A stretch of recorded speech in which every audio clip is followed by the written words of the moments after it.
बच्चों, कल हमने डिटरमिनेंट की प्रॉपर्टीज पर बेस्ड 3 क्वेश्चंस करे थे। उसी क्रम में आज कुछ हम टिपिकल क्वेश्चंस लेते हैं जो कल वाले क्वेश्चन से थोड़े से लेंथी भी होंगे, थोड़े से मुश्किल भी हो सकते हैं आप लोगों के लिए। इसके लिए हम शुरुआत कर रहे हैं इस क्वेश्चन से। इस डिटरमिनेंट को a प्लस बी प्लस सी के क्यूब के इक्वल प्रूव करना है। तो अभी तक जो हमने टेक्निक्स यूज की थी हम उसकी तरफ याद करें। हम कोशिश करते थे एक ही रो में या एक ही कॉलम में 1 1 1 क्रिएट कर लें, तो वो शायद यहां पर नहीं हो पा रहा है। अगर ऐसा नहीं होता है तो हम ये कोशिश करते हैं कि जो राइट साइड में हमने एक्सप्रेशन दिया हुआ है वो कहीं से बनाए। इसके लिए मैं ऐसा कर सकता हूं कि R1 में R1 plus R2 plus R3 कर लेते हैं। तो LHS में हम एक काम कर रहे हैं। इन LHS हम यूज करें R1 में R1 plus R2 plus R3, तो हमारा डिटरमिनेंट ये बनेगा a minus B minus C plus 2b plus 2c, 2a plus B minus C minus a plus 2c और 2a plus 2b plus c minus a minus b। ये दोनों unchanged रहेंगे। 2b b minus C minus a, 2b 2c 2c और c minus a minus b। जब मैं solve कर लूंगा तो देखें a अकेला है, 2b और माइनस b, b प्लस हो गया, 2c प्लस है, c माइनस है, तो a plus b plus c। इसी क्रम में 2a और माइनस a का सम a plus b plus c, और इसी तरह से यहां पर भी रिजल्ट आएगा a plus b plus c ही आएगा। ये दोनों अनचेंज रहेंगे, दो रोज अनचेंज रहे, एज इट इज इनको लिखना होगा। उसके बाद हम फर्स्ट रो से a plus B plus C को कॉमन ले सकते हैं। जब हम इसको कॉमन ले लेंगे a plus B plus C को, तो हमारे पास जो डिटरमिनेंट बचेगा वो ये बचेगा 1 1 1, 2b b minus C minus a, 2b 2c 2c और c minus a minus b। अब हम इस पोजीशन पे आ चुके हैं कि हमें एक ही रो में 3 बार 1 मिल गया है, 2 जीरो आराम से क्रिएट कर सकते हैं। तो इसके लिए हम आगे यूज करेंगे कि C1 में से C2 माइनस कर दें, और चाहे तो C2 में से C3 भी माइनस कर दें। तो डिटरमिनेंट हमारा बनेगा ये a प्लस बी प्लस सी हमारा कॉमन रहेगा, 1 माइनस 1 0, 2b में से जब b माइनस करेंगे तो b पॉजिटिव होगा, c और a दोनों प्लस हो जाएंगे। 2c में से 2c माइनस करेंगे एक बार फिर 0, 1 माइनस 1 0, b में से 2b को माइनस करेंगे तो माइनस b माइनस c और माइनस a होंगे, जिसमें हम माइनस कॉमन अगर ले लें तो b plus c plus a होगा। 2c में से c माइनस करेंगे c आएगा, और a और b दोनों पॉजिटिव हो जाएंगे। 1 2b और c minus a minus b को हम एज इट इज रख दें। उसके बाद हम देख सकते हैं कि C1 में a plus B plus C common लिया जा सकता है, क्योंकि अकेला यही नॉन जीरो टर्म। इसी तरह से C2 से भी a plus B plus C को कॉमन ले सकते हैं। तो taking a plus B plus C common from C1 and C2, तो एक a plus B plus C हमारे पास पहले से ही था और 2 बार और हमने कॉमन लिया, तो 3 पावर हो गई a plus B plus C की। ये 0 हुआ, ये a plus B plus C common लेने के बाद 1 फिर 0, ये 0 -1 और 1, क्योंकि a प्लस बी प्लस सी हमने कॉमन लिया है, 1 2b और c माइनस a माइनस।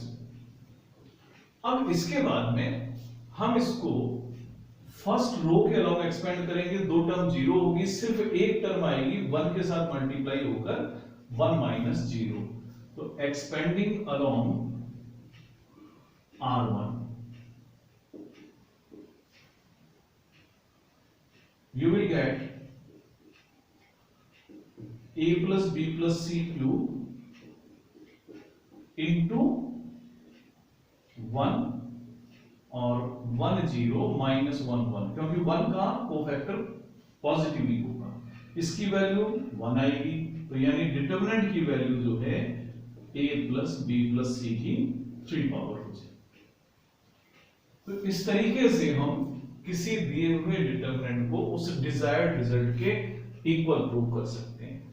इसी क्रम में हम एक क्वेश्चन और ले रहे हैं, नोट करते हैं।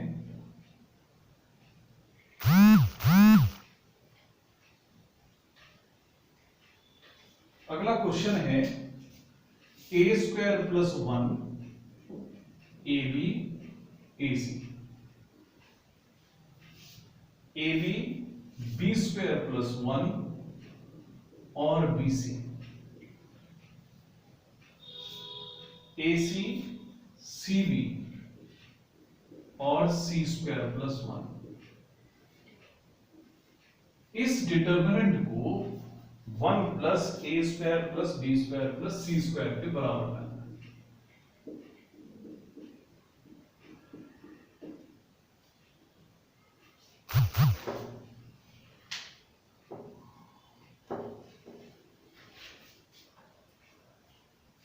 अब यहां हमें कोई भी चांस ऐसा नहीं दिख रहा है जहां दो जीरो क्रिएट किया जा सके या फिर 1 1 1 की कोई पोजीशन बन जाए।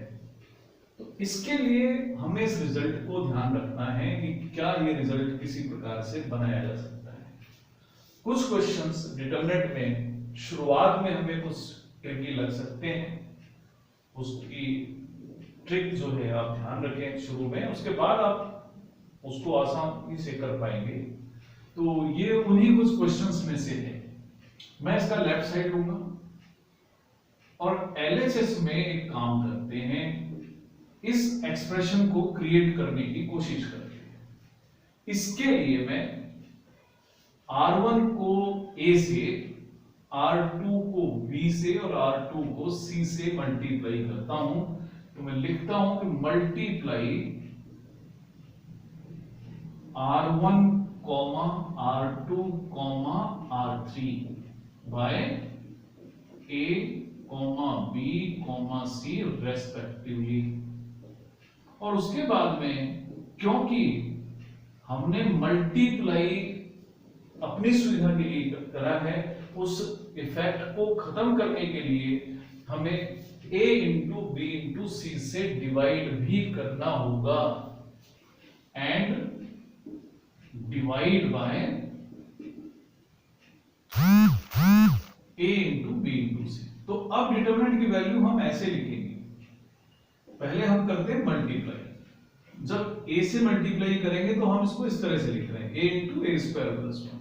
इसको A से मल्टीप्लाई करेंगे A स्क्वायर बी, इसको A से मल्टीप्लाई करेंगे A स्क्वायर सी, इसको मैंने B से मल्टीप्लाई करा ए बी स्क्वायर, इसको लिखेंगे B into B square plus 1, ये हो जाएगा बी स्क्वायर सी। इसको C से मल्टीप्लाई करेंगे ए सी स्क्वायर, बी सी स्क्वायर और C स्क्वायर प्लस 1। अब वापस हम देख सकते हैं कि फर्स्ट कॉलम में से A, सेकंड कॉलम में से B और थर्ड कॉलम में से C कॉमन ले सकते हैं। तो taking A comma B comma C from C1 comma C2 and C3। जब हम कॉमन लेंगे तो हम इनको लिखेंगे ABC पहले ही डिवाइड कर रहा था। अब मेरे पास जो टर्म बचेंगी A square plus 1 B square C square, क्योंकि B कॉमन लिया है तो A square B square plus 1 और C square, A square B square और सी स्क्वायर प्लस 1। अब इससे आगे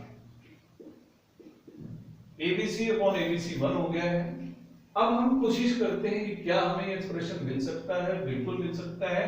अगर मैं R1 में तीनों को प्लस कर दूं, R2 और R3 को, तो हम R1 में R1, R2 और R3 तीनों को प्लस करते हैं, तो हमें मिलेगा a square plus 1 plus b square plus c square. दूसरी कॉलम होगा a square plus b square plus 1 plus c square, और तीसरा बनेगा a square plus b square plus c square, b square plus 1 b square और c square और c square plus 1 हम as it is रख देंगे। अब हम R1 से इस पूरे टर्म को, इस एक्सप्रेशन को कॉमन ले सकते हैं, तो हमें मिलेगा 1 plus a square plus b square plus c square. अब मेरे पास जो टर्म बचेगी 1 b square plus 1 b square, c square और c स्क्वायर प्लस 1। ऐसे क्वेश्चंस को करना अब आसान हो जाता है जहां 3 1 1 1 हमें मिल जाते हैं। अब हमें करना होगा C1 में से C2 माइनस करें और C2 में से C3 माइनस करें, तो डिटरमिनेंट की वैल्यू हमें मिल जाएगी 1 माइनस 1 यानी 0। b स्क्वायर में से माइनस करेंगे तो -1 और ये फिर 0। 1 में से 1 0, b स्क्वायर प्लस 1 में से b स्क्वायर माइनस करेंगे तो 1 और ये -1, फिर 1 b स्क्वायर और c स्क्वायर प्लस 1। ऐसा एक्सप्रेशन अब हम कई बार सॉल्व कर चुके हैं। अब मैं इसको R1 के अलावा एक्सपेंड कर सकता हूं, C1 के अलावा भी एक्सपेंड कर सकता हूं, तो अब इसकी वैल्यू 1 आएगी। तो एक्सपेंडिंग अलोंग R1, तो जैसे ही मैं एक्सपेंड करूंगा R1 के अलोंग, हमें उस डिटरमिनेंट की वैल्यू मिलेगी 1 और हमारा आंसर होगा 1 plus a square plus b square plus c square. तो यही इस डिटरमिनेंट की वैल्यू। तो बच्चों हमने जो क्वेश्चंस करे हैं ये थोड़े लेंथी क्वेश्चंस हैं, इनमें थोड़ा समय भी ज्यादा लगता है।